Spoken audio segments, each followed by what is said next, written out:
तेणु प्रभु को निमंत्रण करेंगे बड़ पंडा पर्यंत जा बड़ पंडा मध्यम निमंत्रण कर तेणु सिंहद्वार मुंडिया मारी दिनेश बाबू पहुँचिकी बड़ पंडा को देखा कर कार्ड देले कहले से बसी पड़ी सिंहद्वार सम्मुखें दिटोपा लुह आखिर गड़ी जाए से कानी कानी प्रभु को ये जनइले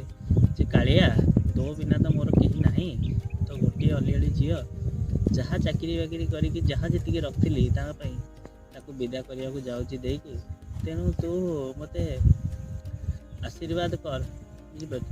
तो जमीती हेले मो झील बाहर को आसी पहुँचू ये कही दिटोपा लुह आखिर गड़ी जाए स्त्री स्मृति आखि आगे नाची जाए ये कही प्रणाम कर सी घर को आसी पहुँचले झील बाहागर निकटवर्ती है जो दिन झीर बाहागर से दिन दिनेश बाबू द्वार में बसी था झी बाहागर सरी सबू कम सरी लोक बाग समस्ते खाई पी चली गले से आसी देखुं राति से 11टा 12टा पाखापाखि हो देखुं द्वार जड़े गेरुआ वस्त्र पिंधि जड़े लोक खाली पादरे चली चली दिनेश बाबू घर को आस दिनेश बाबू द्वार में बसता झील विदा हो दिनेश बाबू आखि लुह टोपा टिके टिके झड़ी पड़ी झीर स्मृति मन पड़ुची निज स्त्री की से मन पकाउं कहीं एवं एकांत से कहीं नहांती आखिर लुह पोछि देवाई ना झील गोटे अलिअली झील को से विदा कर सारी लोक बाक खाई सारे सबू जिनस जो प्रसाद होता रोषे होता जहाँ भी से सब सरी आसी एमती घर अल्प किसी रही जो मैंने कहीं लोक नहांती से देखुं जड़े गेरुआ वस्त्र पिंधि जड़े बड़ पंडा जहाँ को कार्ड दे आसी सी आसी पहुँचती द्वार में दिनेश बाबू उठी चाहते बड़ पंडा को प्रणाम करके बड़ पंडा हाथ धरी कहते मुखर से देखुं गोटे उज्जवल आलोक जमी मुहर गोटे उज्जवल शिखा झरी पड़ी उज्जवल माने से बड़ पंडा मुख देखी भावुं जमी जगन्नाथ सतरे आविर्भाव हो द्वार में से कथा कही बड़ पंडा हाथ को धरुच दिनेश बाबू एवं ठाकुर खंडुआ पाट एवं फूल आ तुलसी ठाकुर दिनेश बाबू हाथ में दे कहते ठाकुर मु तो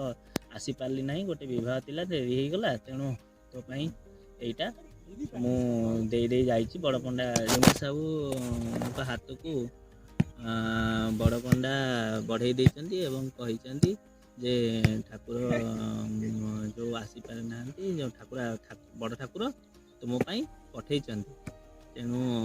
कही ये कही दिनेश बाबू डाकुंट आसतु घरे टे जल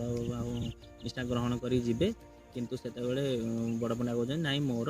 आउ गोटे जगह को जीवार अच्छी निहाती जीवा जरूरी तेणु मत जावाक हम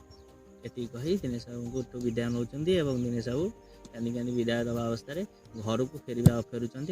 द्वार में बसिया जाऊँगी अवस्था बड़ पंडा आउ थे आसी पहुँचुंट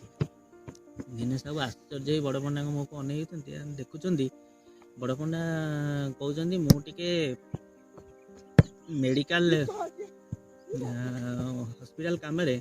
फस जाइए तेणु आसिया मोर बहुत डेरी है तेणु मत क्षमा करेंगे ये कहीकि दिनेश बाबू को दिनेश बाबू आश्चर्यचकित हो बड़ पंडा मुझे अने कहते आपण एबे किसी समय पूर्व तो आसी सी बड़ पंडा से कथा भाभी बड़ पंडा दिनेश बाबू मुह को दिनेश बाबू बड़ पंडा मुझे अने बड़ पंडा कहते तुम कि भाग्य जे प्रभु निज हाथ में आसी निज खंडुआ पाटा और फूल वस्त्र तुम झील को आशीर्वाद कर बड़ विश्वास कौन हो पारे बुझे तेणु यही विश्वास अच्छी सबुठ बड़ जिनस जदि आम विश्वास प्रभु को डाकिबा प्रभु दिन निश्चय आसी पहुँचे आम विश्वास से सब मान रखती भक्तंकर से भगवान जय जगन्नाथ।